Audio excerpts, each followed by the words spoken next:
நேற்று நம்ம விஜயனை வந்து ஊழல் கட்சி அப்படின்னு சொல்லிட்டு வந்து ஏடிஎம்கே வந்து இன்டெரக்டா வந்து தாக்குற மாதிரி சொல்லி இருக்குது. எல்லாமே விமர்சனம் பண்ணிட்டு இருக்காங்க.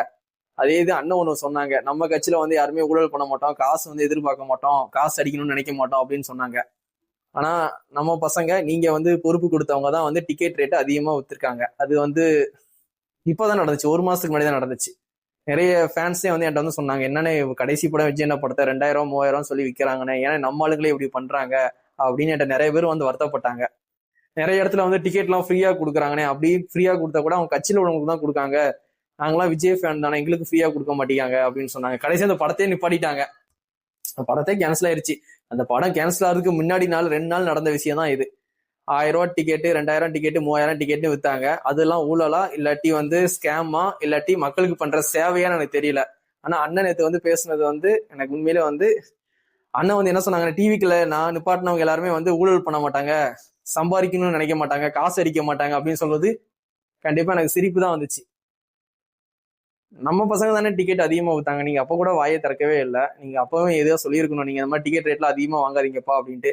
நேத்து ஸ்டேஜ்லயாவது சொல்லியிருக்கணும். ஜனநாயகன் படம் வந்து ஜனநாயகன் படத்தை பத்தி நீங்க பேசவே இல்லை, சரிங்களா? அது நேத்து பேசாட்டி இன்னொரு மீட்டிங் மாதிரியாவது நடத்தி பேசியிருக்கலாம். இந்த மாதிரி டிக்கெட் அப்படி இல்லாட்டி நீங்க வீட்லயே இருந்து ஒரு வீடியோ கூட போட்டிருக்கலாம், வீடியோ எடுத்து இந்த மாதிரி டிக்கெட் காசுலாம் வாங்காதீங்கப்பா, இதை கூட ஊழல்னு சொல்லிடுவாங்க அப்படின்ட்டு.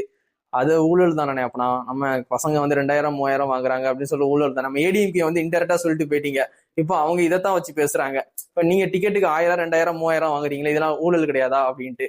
நம்ம மேல ஒரு மிஸ்டேக் இருக்கு, நம்ம ஃபர்ஸ்ட் அதை கரெக்ஷன் பண்ணிக்கணும். 150 ரூபா டிக்கெட்டை ஒன்னு ஃப்ரீயா கொடுங்க, எலெக்ஷனுக்காண்டி ஃப்ரீயா கொடுங்க, அப்படி இல்லாட்டி 150 ரூபா டிக்கெட்டுக்கு 150 ரூபா மட்டும் வாங்கிக்கோங்க. அப்படி பண்ணா ஓகே. நம்ம 2000 3000 வாங்கிட்டு மத்தவங்களை வந்து ஊழல் கட்சின்னு சொல்லி பேசிக்கிட்டு இருக்கோம் ஸ்டேஜ்ல. ஆனா அவங்க தான் வந்து கரூர் பிரச்சனையில வந்து நீங்க உங்க மேல தப்பு இல்லைன்னு சொல்லி எடப்பாடி பழனிசாமி தான் வந்து பேசினாங்க. உண்மையிலே எனக்கு அவங்க வீடியோ பார்க்கும்போது ரொம்ப சந்தோஷமா இருந்துச்சு.